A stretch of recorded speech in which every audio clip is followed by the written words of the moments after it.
నమస్కారం, Jyotiba TV news కి స్వాగతం. హెడ్లైన్ చూద్దాం.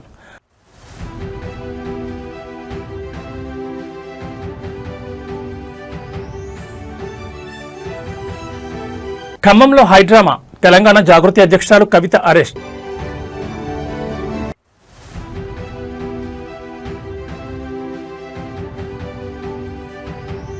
మార్చి 14న జనసేన పార్టీ ఆవిర్భావ దినోత్సవ వేడుకలు, పార్టీ పతాక ఆవిష్కరణతో పాటు సేవా కార్యక్రమాలు.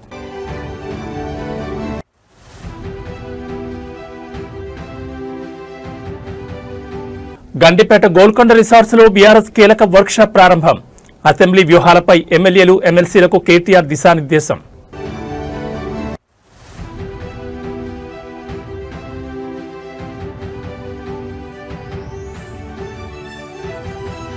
రికవరీ బాటలో దేశీయ స్టాక్ మార్కెట్లో సెన్సెక్స్ 400 పాయింట్ల జంప్.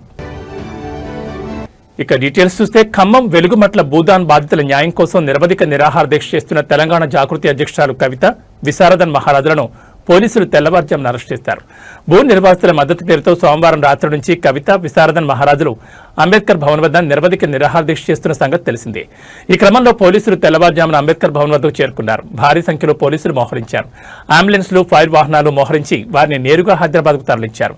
వెలుగుమట్ల భూదాన్ బాధితులకు న్యాయం చేయాలని తాము దీక్ష చేస్తుంటే తమను అరెస్ట్ చేయడం అప్రజాస్వామికమని కవిత పేర్కొన్నారు. జైల్లో అయినా తన దీక్షను కొనసాగిస్తానని తెలంగాణ జాగృతి అధ్యక్షురాలు కవిత స్పష్టం చేశారు. తెలంగాణ జాగృతి, ఎస్సీ ఎస్టీ, బీసీ, జేఏసీ, ధర్మ సమాజ్ పార్టీ సంయుక్తంగా వెలుగుమట్ల బాధితులకు మద్దతుగా ఇవాళ ఆందోళన చేపట్టామని కవిత పేర్కొన్నారు. ఏ పార్టీ, ఏ సంస్థ కూడా చెప్పనంత బలంగా వారి సమస్యను తాము చెప్పామని అన్నారు. ప్రత్యేకించి వారి సమస్యలు, ఆకాంక్షలను రాష్ట్ర స్థాయిలో వినిపించామని బలంగా నమ్ముతున్నామని కవిత పేర్కొన్నారు. ఈ సమస్య పరిష్కారం అయ్యే వరకు కూడా రకరకాలుగా ఆందోళన చేస్తామని భూ నిర్వాసితులకు కవిత హామీ ఇచ్చారు. ఇదే విధంగా బాధితుల ఇళ్లను ఎక్కడ కూల్చారో అక్కడే వాళ్లకు ఇళ్లను కట్టించాలని డిమాండ్ చేశారు. అది ప్రభుత్వ భూమి కాదు, భూదాన్ భూమి. భూదాన్ భూమి అంటేనే పేద ప్రజలకు పంచాల్సిన భూమి. బాధితులకు ఇళ్లు కట్టించే వరకు మా పోరాటం వివిధ రూపాల్లో కొనసాగిస్తూనే ఉంటామని కవిత హెచ్చరించారు. ట్రాఫిక్ కు తీవ్ర అంతరాయం కావడంతో పోలీసులు కవితను అదుపులోకి తీసుకున్నారు. దీంతో కవిత, విశారదన్ మహారాజులతో కలిసి అంబేద్కర్ భవన్లో నిరవధిక నిరాహార దీక్ష చేపట్టారు. ఈ నిరవధిక నిరాహార దీక్ష చేస్తుండగా మంగళవారం తెల్లవారుజామున పోలీసులు ఇద్దరిని అదుపులోకి తీసుకుని హైదరాబాద్కు తరలించారు. మరోవైపు తెలంగాణ జాగృతి అధ్యక్షురాలు కవితతో పాటు మరో 33 మందిపై ఖమ్మం పోలీసులు కేసు నమోదు చేశారు. భూ నిర్వాసితుల మద్దతు పేరుతో జాగృతి అధ్యక్షురాలు కవితతో పాటు ఖమ్మం జిల్లాతో సంబంధం లేని 33 మందిపై కేసు నమోదు చేశారు. రోడ్డుపై బైఠాయించి ట్రాఫిక్ అంతరాయం కల్పించినందుకు కేసులు నమోదు చేశారు.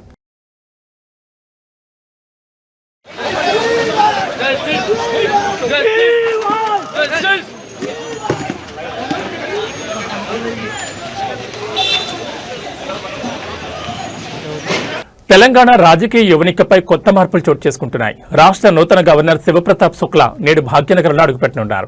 గతంలో హిమాచల్ ప్రదేశ్ గవర్నర్ గా పనిచేసిన ఆయన ఇప్పుడు తెలంగాణలో బాధ్యతలు చేపట్టబోతున్నారు. కాసేపట్లో శంషాబాద్ ఎయిర్పోర్టుకు చేరుకోనున్న శుక్లాకు ముఖ్యమంత్రి రేవంత్ రెడ్డి, ఇతర మంత్రులు, ఉన్నతాధికారులు ఘనంగా స్వాగతం పలుకుతున్నారు. ఇప్పటి వరకు ఇక్కడ గవర్నర్ గా ఉన్న జిష్ణుదేవ్ వర్మ మహారాష్ట్రకు బదిలీ కాగా ఆయన నేడు సాయంత్రం ముంబైలో ప్రమాణ స్వీకారం చేయనున్నారు. నూతన గవర్నర్ గా శివప్రతాప్ శుక్లా రేపు ప్రమాణ స్వీకారం చేసే అవకాశం ఉంది. ఈ నియామకం రాష్ట్ర అసెంబ్లీ బడ్జెట్ సమావేశాల వేళ అత్యంత ప్రాధాన్యత సంతరించుకుంది.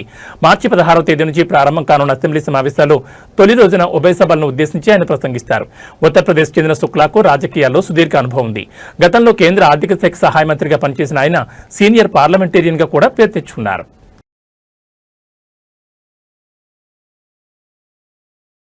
మార్చి 14న జరగనున్న జనసేన పార్టీ ఆవిర్భావ దినోత్సవ వేడుకలను ఈసారి రాష్ట్ర వ్యాప్తంగా విస్తృతంగా నిర్వహించేందుకు పార్టీ అధినేత, ఉప ముఖ్యమంత్రి పవన్ కళ్యాణ్ పిలుపునిచ్చారు.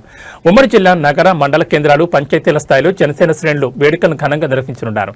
పార్టీ పతాక ఆవిష్కరణతో పాటు సేవా కార్యక్రమాలు చేపట్టాలని జనసేన అధినేత సూచించారు. మొదట పిఠాపురంలో రాష్ట్ర స్థాయి కార్యక్రమంగా నిర్వహించాలని నిర్ణయించాలని జనసేన అధినేత పవన్ కళ్యాణ్ నిర్ణయించారు. ఎండల తీవ్రత నేపథ్యంలో వేడుకల నిర్వహణ విధానంలో మార్పులు చేశారు. రాష్ట్ర స్థాయి కార్యక్రమం బదులుగా జిల్లా, నగర, మండల కేంద్రాల్లోనే స్థానికంగా వేడుకలు నిర్వహించాలని పార్టీ శ్రేణులకు పిలుపునిచ్చారు. జన సైనికులు, వీర మహిళలు, పార్టీ నాయకుల సమక్షంలో ఈ కార్యక్రమాలు జరగనున్నాయి. ఉద్యమ సభ్యత్వం పొందిన వారితో కలిసి వేడుకలు నిర్వహించనుంటుంది. పార్టీ సిద్ధాంతాలు, రాష్ట్ర అభివృద్ధి లక్ష్యాలను పవన్ ప్రజలకు వివరించనున్నారు.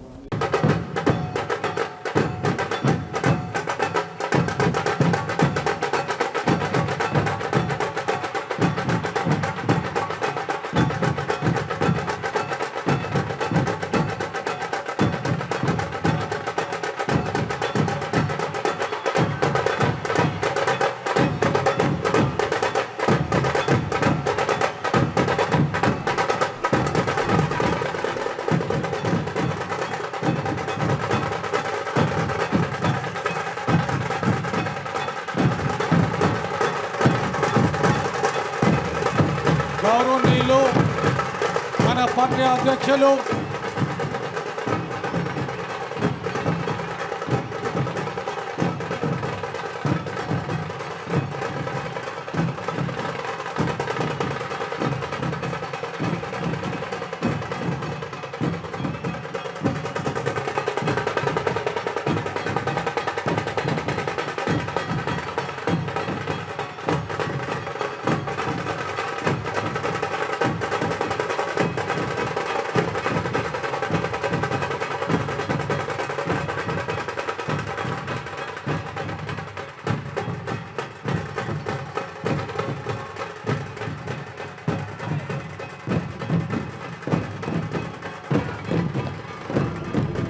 ఢిల్లీ మద్యం కేసులో రౌజ్ రెవెన్యూ సిబిఐ ప్రత్యేక న్యాయస్థానం ఆమ్ ఆద్మీ పార్టీ అగ్రనేతలు అరవింద్ కేజ్రీవాల్, మనీష్ సిసోడియా, తెలంగాణ జాగృతి అధ్యక్షురాలు కె కవితతో పాటు మరో 20 మందికి విముక్తి కలిగించినప్పటికీ ఈడీ మాత్రం ఈ కేసును వదిలేలేదు.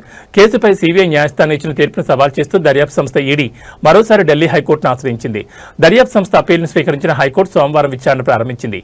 ఈ కేసు దర్యాప్తు చేసిన సిబిఐ అధికారులపై శాఖాపరమైన విచారణ చేపట్టాలని, వారిపై తగిన చర్యలు తీసుకోవాలని ట్రయల్ కోర్టు న్యాయమూర్తి జితేంద్ర ప్రతాప్ సింగ్ జారీ చేయగా దానిపై స్టే ఇచ్చింది. సిబిఐ తరపున సొలిసిటర్ జనరల్ తుషార్ మెహతా తన వాదనలు వినిపించగా దాన్ని పరిశీలించిన హైకోర్టు న్యాయమూర్తి జస్టిస్ స్వర్ణకాంత్ శర్మ మధ్యంతర ఉత్తర్వులు జారీ చేశారు. కాగా ఈ సందర్భంగా పిటిషనర్ తరపు న్యాయవాది మాట్లాడుతూ ప్రతివాదులకు వ్యతిరేకంగా సమర్పించిన సాక్ష్యాధారాలను ట్రయల్ కోర్టు పరిగణలోకి తీసుకోలేదని వాదించారు. అదే సమయంలో దర్యాప్తు సంస్థకు వ్యతిరేకంగా ట్రయల్ కోర్టు న్యాయమూర్తి చేసిన వ్యాఖ్యల్లో నిజం లేదని పేర్కొన్నారు. అయితే సిబిఐ కేసులో నిందితులందరినీ డిశ్చార్జ్ చేస్తూ న్యాయస్థానం ఉత్తర్వులు ఇవ్వడం మూలంగా ఈ కేసుతో ముడిపడిన మనీ లాండరింగ్ కేసు దెబ్బతినే అవకాశం ఉందని, దానిపై స్టే ఇవ్వాలని కోరారు. ఆ వాదనలను పరిగణలోకి తీసుకున్న కోర్టు దర్యాప్తు సంస్థ దర్యాప్తు అధికారిపై ట్రయల్ కోర్టు జడ్జి చేసిన వ్యాఖ్యలపై స్టే విధించింది. హైకోర్టులో ప్రస్తుత విచారణ పూర్తయ్యేంత వరకు ఈడీ కేసుపై విచారణను వాయిదా వేస్తూ ట్రయల్ కోర్టుకు ఆదేశాలు జారీ చేసింది. కాగా తదుపరి విచారణను ఈ నెల 16వ తేదీకి వాయిదా వేసింది. కాగా ఈ కేసుపై దర్యాప్తు సంస్థ న్యాయవాది తుషార్ మెహతా హైకోర్టులో తన వాదనలు వినిపిస్తూ ఢిల్లీ మద్యం కేసు దేశ రాజధాని చరిత్రలో జరిగిన అతిపెద్ద కుంభకోణాల్లో ఒకటని వివరించారు. మద్యం విధానంలో తమకు అనుకూలమైన నిబంధనలు పొందుపరిచినందుకు నిందితులు ఆమ్ ఆద్మీ పార్టీకి చెందిన విజయ్ నాయర్కు 100 కోట్లు చెల్లించారన్నారు. ఇందులో 44.50 కోట్లు హవాలా రూపంలో బదిలీ చేయగా వాటిని గోవా ఎన్నికల్లో పార్టీ ఫండ్ కింద చెల్లించారని సిబిఐ శాస్త్రీయ ఆధారాలతో తేల్చిందన్నారు.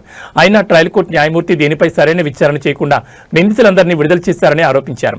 ఈ డిశ్చార్జ్ పిటిషన్లపై విచారణ పూర్తయిన కేవలం 12 రోజుల్లోనే ట్రయల్ కోర్టు జడ్జి 600 పేజీల తీర్పును వెలువరించడం విచిత్రంగా ఉందని తుషార్ మెహతా వాదించారు. అప్రూవర్లు ఇచ్చిన వాంగ్మూలాలను ప్రాథమిక దశలోనే మిగతా సాక్ష్యాధారాలతో సరిపోల్చి చూడాలని చెప్పడం న్యాయ సూత్రాలను తప్పుగా అన్వయించారని ఆయన తన వాదనలు వినిపించారు.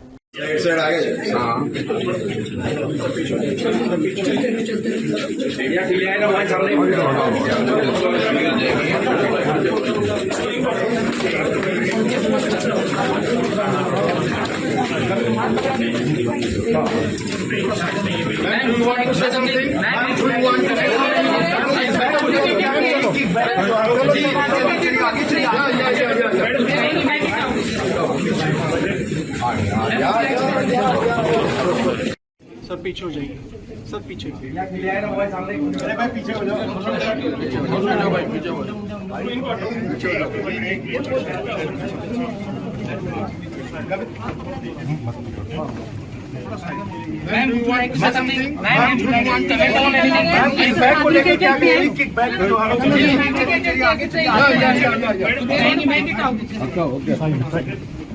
Ma'am, would you like to say something? It's an illegal arrest. They're going to fight it out. illegal arrest. जाती थी केजरीवाल भ्रष्ट है, केजरीवाल भ्रष्ट है।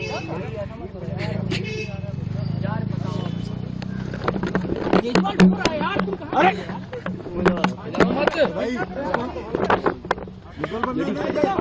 हो गए संभालिए सर, अपने आप संभालिए, हिम्मत सर, पीछे लाओ मत भाई। ये केजरीवाल भ्रष्ट नहीं है। मैंने केवल अपनी जिंदगी में ईमानदारी कमाई है, इन्होंने झूठा केस लगाया और आज ये साबित हो गया। कोर्ट ने कहा है कि केजरीवाल कट्टर ईमानदार है, मनीष सिसोदिया कट्टर ईमानदार है, आम आदमी पार्टी कट्टर ईमानदार है। బీఆర్ఎస్ శ్రేణుల్లో జోష్ నింపేందుకు అసెంబ్లీ వేదికగా ప్రభుత్వాన్ని నిలదీసేందుకు గులాబీ దళం సిద్దమవుతోంది. గండిపేటలోని గోల్కొండ రిసార్ట్స్ వేదిక బీఆర్ఎస్ ఎమ్మెల్యేలు ఎమ్మెల్సీల 2 రోజుల శిక్షణ తరగతులు ఘనంగా ప్రారంభమయ్యాయి. ఈ వర్క్షాప్నకు పార్టీ వర్కింగ్ ప్రెసిడెంట్ కేటీఆర్ హాజరై ప్రజాప్రతినిధులకు దిశానిర్దేశం చేస్తున్నారు. ఆయనతో పాటు బీఆర్ఎస్ ఎల్పీ డిప్యూటీ లీడర్లు సబితా ఇంద్రారెడ్డి, తలసాని శ్రీనివాస్ యాదవ్, అసెంబ్లీ విప్ వివేకానంద ఇప్పటికీ ఈ సమావేశంలో పాల్గొన్నారు. ముఖ్యంగా రాబోయే అసెంబ్లీ సమావేశాల్లో ప్రజల పక్షాన ఎలా పోరాడాలి, ప్రభుత్వ వైఫల్యాలను ఏ విధంగా ఎండగట్టాలి అన్న అంశాలపై ఈ భేటీలో సుదీర్ఘంగా చర్చిస్తున్నారు. కాసేపట్లో కౌన్సిల్ వైస్ చైర్మన్ బండ ప్రకాష్, శాసనమండలి ప్రధాన ప్రతిపక్ష నాయకుడు Madhusudhanachari, deputy floor leader Tanneeru Harish రావుతో పాటు పలువురు సీనియర్ నేతలు ప్రత్యేక సెషన్స్ తీసుకోనున్నారు. సభలో పాటించాల్సిన నిబంధనలు, పాయింట్ ఆఫ్ ఆర్డర్స్ మరియు ప్రజా సమస్యలపై పక్క ఆధారాలతో ప్రభుత్వాన్ని ఎలా కోఆర్డినేట్ చేయాలన్న దానిపై ప్రజాప్రతినిధులకు శిక్షణ ఇవ్వనున్నారు.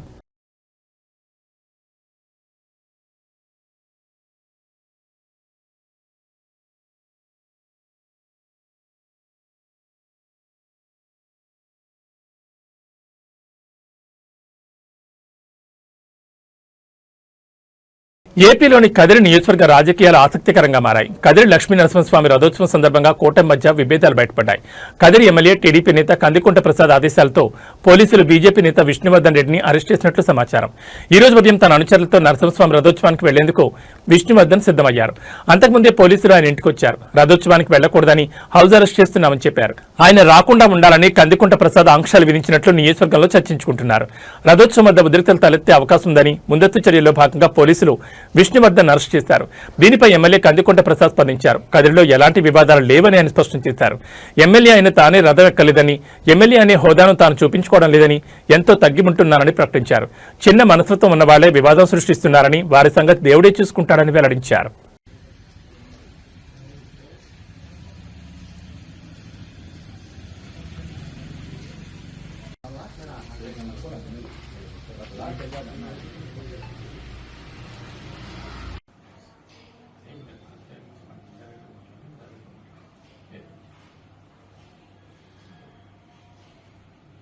భాగ్యనగరంలో హైడ్రా కూల్చివేతల సెగ ఇప్పుడు ఏకంగా అమెరికా వరకు పాకింది. నిన్నటి వరకు సామాన్యులు, విపక్ష నేతలు గళమెత్తగా ఇప్పుడు ఏకంగా అధికార కాంగ్రెస్ పార్టీకి చెందిన ఓవర్సీస్ మహిళా నేత తన గోడును వెళ్లబోసుకున్నారు. హైదరాబాద్లోని గుండ్లపోచంపల్లిలో ఉన్న తన ఇంటిని హైడ్రా అధికారులు అన్యాయంగా కూల్చేశారంటూ ఆమె ముఖ్యమంత్రి రేవంత్ రెడ్డికి విజ్ఞప్తి చేశారు. ఇండియన్ ఓవర్సీస్ కాంగ్రెస్ లో కీలక బాధ్యతల్లో ఉన్న సదరు మహిళా నేత తన ఇంటి కూల్చివేతపై తీవ్ర దిగ్భ్రాంతిని వ్యక్తం చేశారు.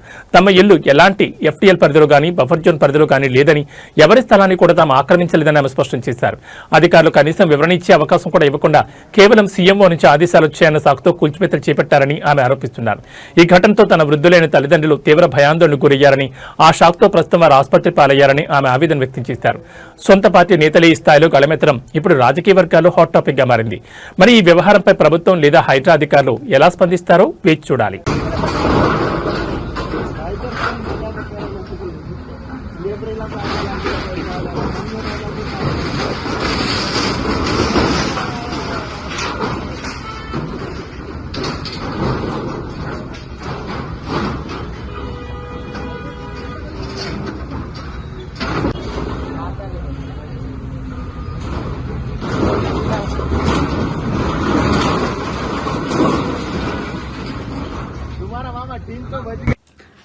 గౌరవనీయులైన తెలంగాణ ముఖ్యమంత్రి గారు శ్రీ రేవంత్ రెడ్డి గారి అన్నయ్యకి నమస్కారం.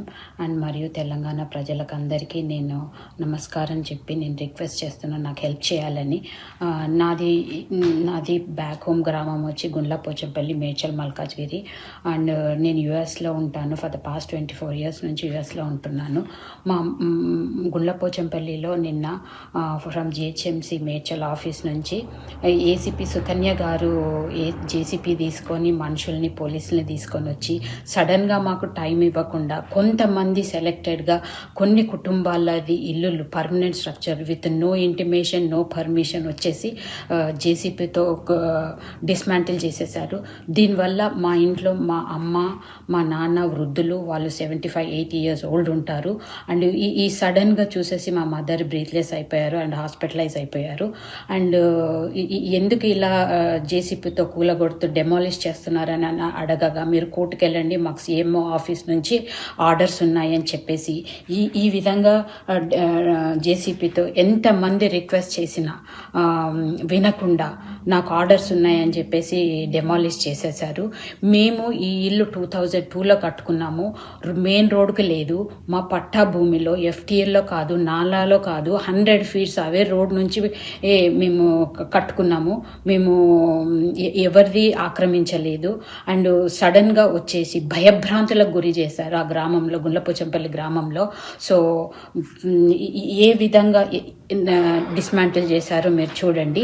ఈ విధంగా మా ఇంట్లో రేకులు కూర్చేస్తుంటూ పిల్లర్ని కూల్చేశారు. అండ్ మధ్యలో క్రాక్స్ పెట్టారు ఇంటికి.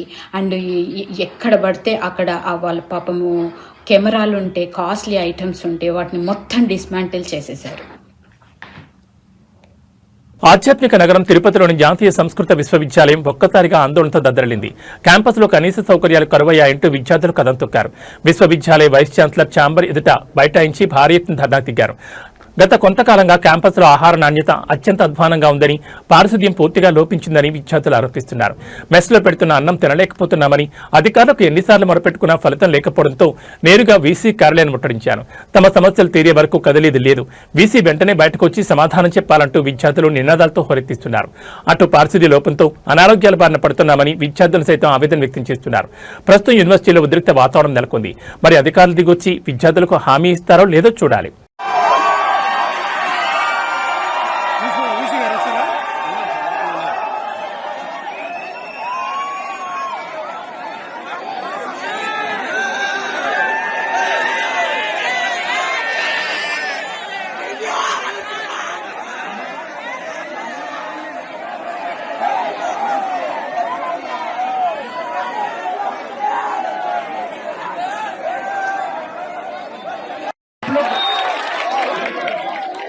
आप लोग कोशिश कीजिए थोड़ा सा बैठने की, नहीं तो आपकी इच्छा। मोबाइल खोलो, वीडियो बनाओ।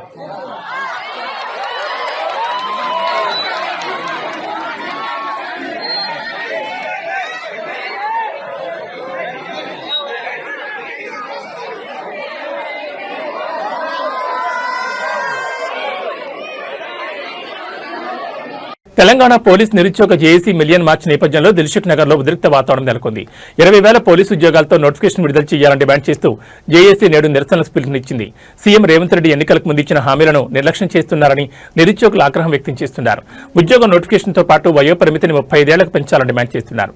దీంతో ముందస్తుగా దిల్సుఖ్ నగర్ లో పోలీసు బలగాలు భారీగా మోహరించాయి. పలువురిని ముందస్తు అరెస్టులు చేశారు.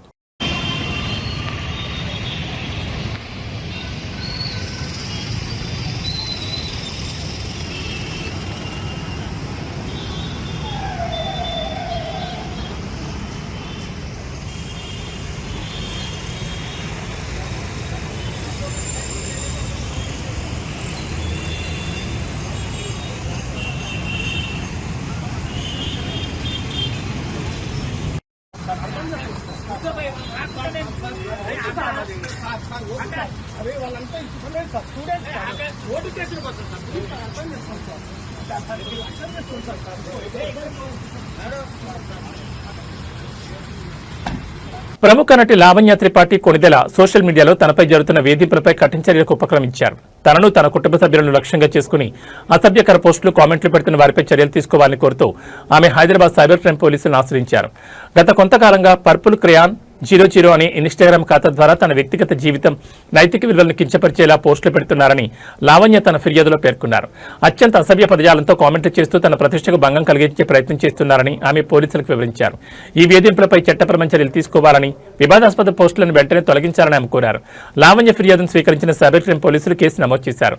ఐటీ చట్టంలోని సెక్షన్ 67తో పాటు భారత న్యాయ సంహిత బిఎన్ఎస్లోని సెక్షన్లు 78, 79 కింద కేసు నమోదు చేసి దర్యాప్తు ప్రారంభించారు. సదరు ఇన్స్టాగ్రామ్ ఖాతాను నిర్వహిస్తున్న నిందితులను గుర్తించేందుకు సాంకేతిక ఆధారాలతో విచారణ జరుపుతున్నామని పోలీసులు తెలిపారు.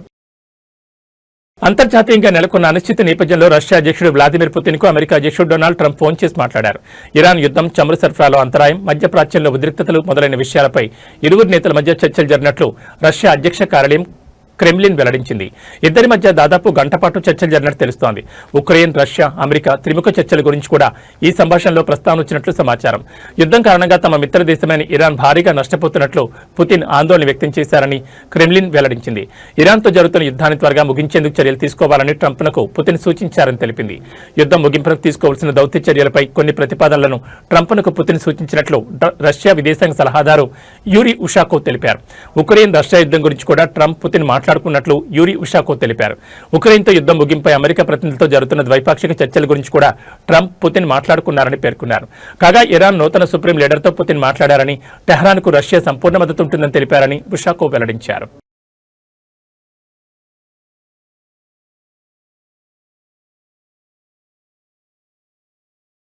మధ్యప్రాచ్యంలో నెలకొన్న యుద్ధ వాతావరణం భారత హోటల్, రెస్టారెంట్ పరిశ్రమపై తీవ్ర ప్రభావం చూపుతోంది.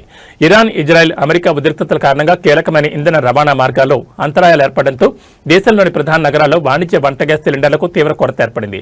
బెంగళూరు, చెన్నై, ముంబై వంటి నగరాల్లోని హోటళ్లు మూసివేత అంచుకు చేరుకున్నాయి. ఈ నేపథ్యంలో కేంద్ర ప్రభుత్వం జోక్యం చేసుకుని ఎల్పీజీ ఉత్పత్తిని పెంచాలని చమురు శుద్ధి కర్మాగారాలను ఆదేశించింది. గ్యాస్ సరఫరా నిలిచిపోవడంతో ఇవాళ నుంచి నగర వ్యాప్తంగా హోటళ్లు, రెస్టారెంట్లు మూతపడే అవకాశం ఉందని బెంగళూరు హోటల్స్ అసోసియేషన్ సోమవారం ప్రకటించింది. హోటల్ పరిశ్రమ అత్యవసర సేవల కిందకు వస్తుంది. రోజువారీ భోజనం కోసం హోటల్పై ఆధారపడే సామాన్యులు, విద్యార్థులు, వైద్య నిపుణులు తీవ్ర ఇబ్బందులు ఎదుర్కొంటున్నారని ఆ సంఘం ఆందోళన వ్యక్తం చేసింది. 70 రోజుల పాటు నిరంతరాయంగా గ్యాస్ సరఫరా చేస్తామని చమురు కంపెనీలు హామీ ఇచ్చి ఇప్పుడు ఉన్నట్టుండి నిలిపివేయడం పరిశ్రమకు పెద్ద దెబ్బని పేర్కొంది. అయితే చివరి బొట్టు గ్యాస్ ఉన్నంత వరకు ప్రజలకు సేవ చేస్తూనే ఉంటామని అసోసియేషన్ అధ్యక్షుడు పీసీ రావు స్పష్టం చేశారు. చెన్నైలో పరిస్థితి మరింత క్లిష్టంగా మారింది. ఆసుపత్రులు, ఐటీ పార్కులు, హాస్టళ్లు ప్రయాణికులకు 24 గంటల ఆహారం అందించే పరిశ్రమకు గ్యాస్ సరఫరా నిలిచిపోతే తీవ్ర పరిణామాలుంటాయని చెన్నై హోటల్స్ అసోసియేషన్ అధ్యక్షుడు ఎం రవి ప్రధాని మోడీకి లేఖ రాశారు. ముంబైలో ఇప్పటికే దాదాపు 20% హోటళ్లు, రెస్టారెంట్లు కార్యకలాపాలు నిలిపివేశాయి. దాదర్, అంధేరి, మాతుంగా వంటి ప్రాంతాల్లోని ప్రముఖ రెస్టారెంట్లు తమ మెనూలను కుదించాయి. రవదోశ, దాల్ మఖనీ వంటి ఎక్కువ సమయం ఉడికించాల్సిన వంటకాలు నిలిపివేస్తున్నాయి.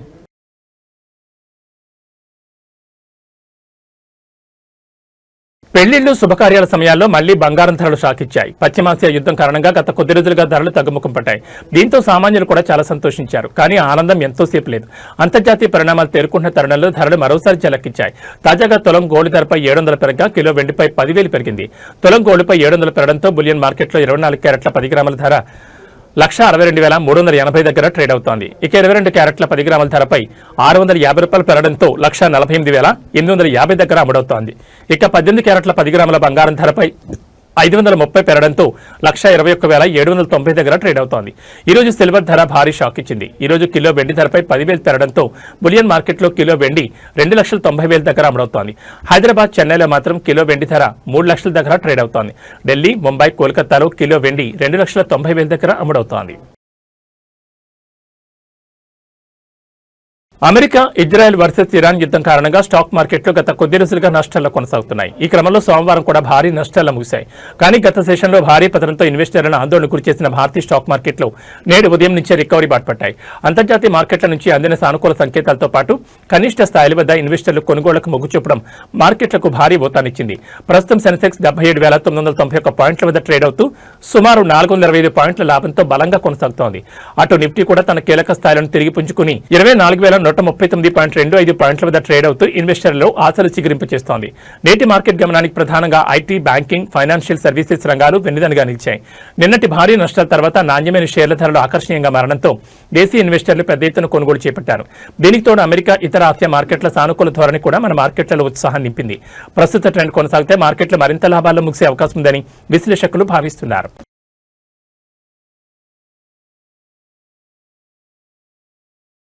ఏబీ బులెటిన్ విశేషాలు. నమస్కారం.